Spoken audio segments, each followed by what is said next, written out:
L'agence congolaise de prestations et services SRL, la solution rapide pour toute activité des transactions immobilières en République démocratique du Congo.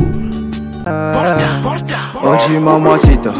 Oji mamacita, tu es de qui de moi de nous pour t'acheter des massa. Vas-y mamacita, Oji mamacita, en plan ensemble je t'ai dit j'étais à travers les miningas. Oji mamacita, Oji mamacita, tu es de qui de moi de nous pour t'acheter des massa. Oji mamacita, en plan ensemble je t'ai dit j'étais à travers les miningas. Quand je pense à toi je suis pas allé, je suis BG encore. Tu t'en fous de mes reproches et de mes erreurs qui sont moches. La bonne j'arrange mes souvenirs dans la je deviens rage quand je suis dans le... Mbote libota nanga mbote na biso esengo mingi ya ko présenter bino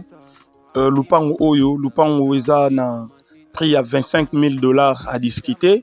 awa na commune ya Ntsele na quartier Dik na Kinkole. Donc lupango eza déjà bien clôturé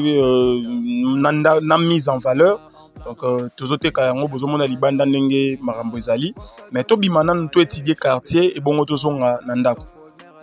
Voilà, donc awa tobimi libanda tolobara toujours que air tozo présenter bino loko photo la bino pena no quartier po oyeba esikani nozo somba quartier za ndenge nini, est-ce que ba érosion ezali, est-ce que na quartier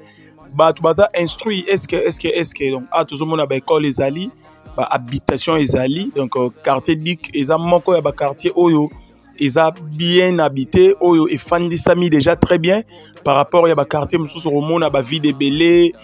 ba espace belé mais awa romona que ba ndako etongami donc habitation vraiment ezali donc yango to mekaki ko lakisa bino na quartier ndenge ezali bomona structure quartier ndenge quartier zotongama ndenge baninga bazotonga pour air tokozonga na lupango to décortiquer mutu nyonso azala na idée ya eloko oyo tozo lakisa. Donc voilà un peu wana awa tozongi na lupango na biso. Donc lupango na biso yango oyo to lakisa na ndenga kati lupango ebandi juste na portail na point ya portail oyo eza ba voisin pazo beta étage na ye mais lupango na biso oyo eza biso te tozo lakisa po mutu nyonso amona avenue ndenge ezali avant to kota lisu na kati bomoni avenue ndenge ezali. Donc avenue eza plat eza mulaye eza munene et puis ba construction ezali donc o aza déjà voisin awa nde tolobaki lupango na biso ebandi na coin ya portail awa donc na colonne oyo avant portail banda ebandi na coin ya colonne oyo torokende wana torokende na yango ti na suka ya mur isika mur izomona na suki wana ezopesa biso 13 mètres. Donc 13 mètres na ndenge ya liboso ya largeur et puis kokota na kati tolobango na kati eza 25 mètres torolakisa. Soki to remarquer tozota la quartier tolobaki valeur ya eloko zo somba ezalaka quartier bato kovanda na bango donc heureusement là déjà résidence eza boye c'est que toza na quartier moko boye moi écoute ya recommander ebele ezate et puis awa sozota la lupango o bazotekela biso mukolo na yango donc ti azoteka yango donc eza vraiment eza kaka po aza vraiment na posa ya mbongo mais kotala boye niveau portail ya tiwana on comprendre que portail on eza portail mo eza cher et puis sotali quartier au monde que quartier mo bo mtako boya te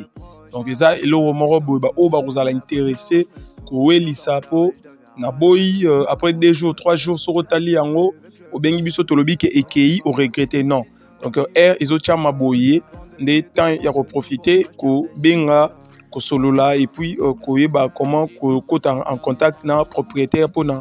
ko kota en possession ya lupango oyo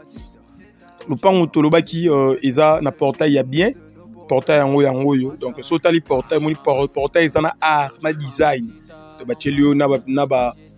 anti-moyibi likolo portail au monde en peinture noire ya propre donc eza vraiment mukolo na yango asalaki ba makambo nyonso awa na mutema moko et puis sur otali ba colonne asali sur otali mur au monde que donc azwa qui vraiment temps na ye à reconcentrer pour yé moko azaki na poussa à tonga mais l'homme propose des dispose lelo to tchango na marché to lo baki lupango eza 13 mètres de largeur donc on place to télémiti na droite kuna na kwa mur eza 13 mètres et puis longueur que l'on place to télémi awa tina suka kuna na sima eza 25 mètres.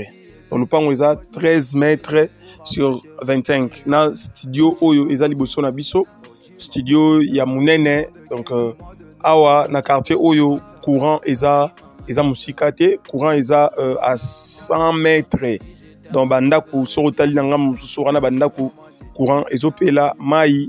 ba côté muso ezali mais partie oyo baza na ba forage eza pembeni donc cause ata ba 17 forage eza pembeni esika lupango oyo ezali donc nde na banda koloba ke lupango eza 13 mètres x 25 so to beti en termes de mètres carrés eza 325 mètres carrés na studio oyo mutu aluaka yango donc bomona ki air to ande ko filmer libanda ezalaki na cadena mais to koti na kati donc biso moko to fongoli mutu azalaka awa azate akendaki musala dans lupango oyo batie yango $25,000 à discuter ba document nyonso eza sans problème maramu nyonso eza kitoko donc tala prime ta sombaki terrain tala ndaku mise en valeur à sali tala clôture à sali tala portail atie mais soki tozoteka yango donc tozoteka yango par rapport ya ba urgence moko boye to tomber na yango donc lupango eza $25,000 à discuter. On a pris ya lupango nabiso. Donc so tali même mabele ya lupango ndenge zali pour comprendre que tout ça na sable moko ya bien oyo ekreakate o érosion o nini depuis so tali déjà car quartier moni ba ninga ndenge ba tomboli ba 3 niveaux ba 2 niveaux ba 4 niveaux ba école bo moni wana donc ils ont fait ça déjà image que koto yo marambutu eza kitoko donc et puis oyo bomona a eza mo structure moko salaki donc asalaki mo mur awa et puis abakisaki suna sima awa po akokisa 25 mètres. Par rapport à explication, il y a emplacement à lupango na biso. Lupango tolobi eza na commune ya Nsele, na quartier Dik. Quartier Dik eza quartier oso commune na pont Kinkole, donc Kinkole likolo pont opusani mokie quartier nyonso eza na droite nde babengaka quartier Dik. Et puis par rapport il y a Koya, donc sur commune na pont ya Kinkole osolika na ba motard, osolika na ba motard. Entrée na yango eza entrée il y a hôtel il y a docteur Soule Ebengo entrée wana soko koti à 20 minutes à pied à 10 minutes en véhicule à 5 minutes ou 6 minutes en moto boye bindenge Nsele ezalaka zelu donc na mutu ko foko ya moi malembe mais na moto to bindenge ba pasolara ba motard ba pasolara dans 5 minutes 5 6 7 dans moins de 10 minutes tolo baraka oza déjà na lupango. Na bandeli prix eza $25,000 à discuter na commune ya Nsele na quartier Dik. Donc wana to expliquer lupango ndenge zali to lakisi maramyo so ndenge zali siko ekomi air ya ko bima libanda comme ça to tika siko yo bino botika la ko découvrir quartier mobimba bien pour wana to kataki mwanda munam. Bye bye. L'Agence congolaise de prestations et services SARL, la solution rapide pour toute activité des transactions immobilières en République démocratique du Congo. Vente, achat, gestion, estimation, mise en location des biens meubles et immeubles, contactez-nous au +243 85 27 79 630. Vous avez une parcelle à vendre, un terrain, une villa, une concession, un bureau et un appartement à vendre ou à louer, contactez-nous au +243 85 27 79 630. La CPS SARL est la première société et grand réseau spécialisé dans la vente et l'achat des biens immobiliers. Elle s'occupe de